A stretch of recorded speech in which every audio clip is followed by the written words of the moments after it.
Hi Year 5, I hope you're all okay. For this week's story time, I've chosen to read Little Leaders, Bold Women in Black History, and I've chosen two biographies to share with you today. The first biography is about a woman called Bessie Coleman.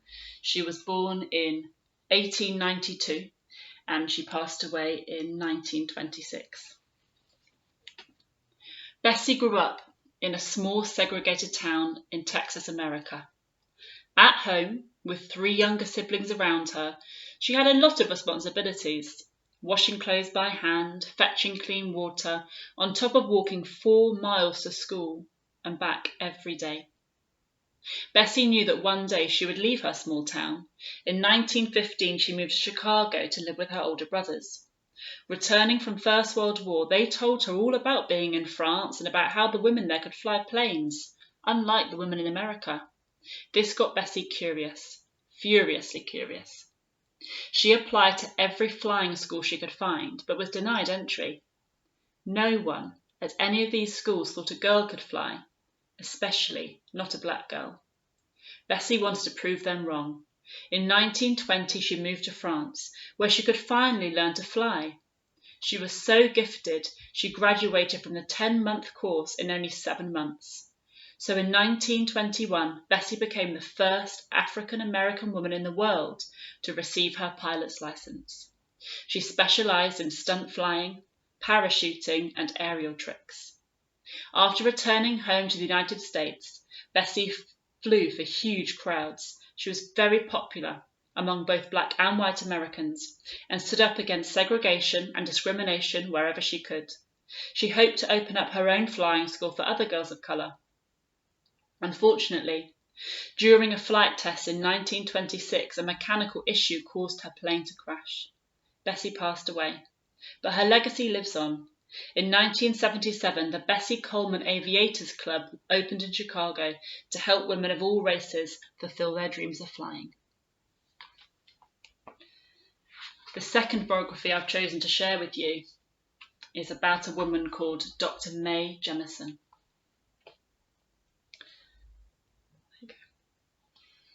As a child, Mae loved reading, especially books about science and astronomy.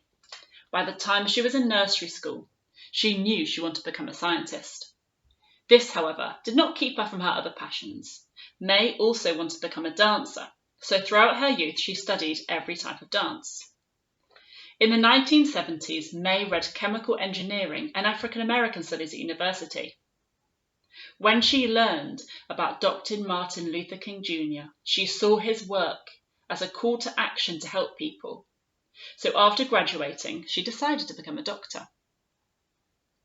She joined the Peace Corps in 1983 and travelled to West Africa on a 2-year program to provide medical assistance to those in need.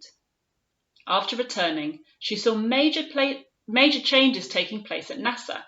In 1983, for example, Sally Ride became the first American woman in space. Mae had always imagined herself in space, but hesitated to pursue that dream. But it was seeing the actress Nichelle Nichols play Lieutenant Uhura in the TV show Star Trek that finally inspired her to apply to NASA.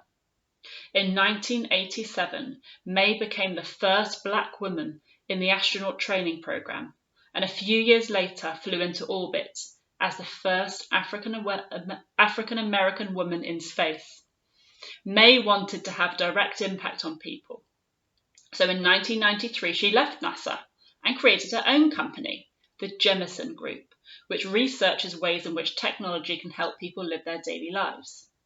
She also started the Dorothy Jemison Foundation for Excellence, which in 1994 launched The Earth We Share, a science camp for children. I really hope you enjoyed listening to those two biographies from this book, and I wonder if you can do any research at home to see which other women you think might be featured in it.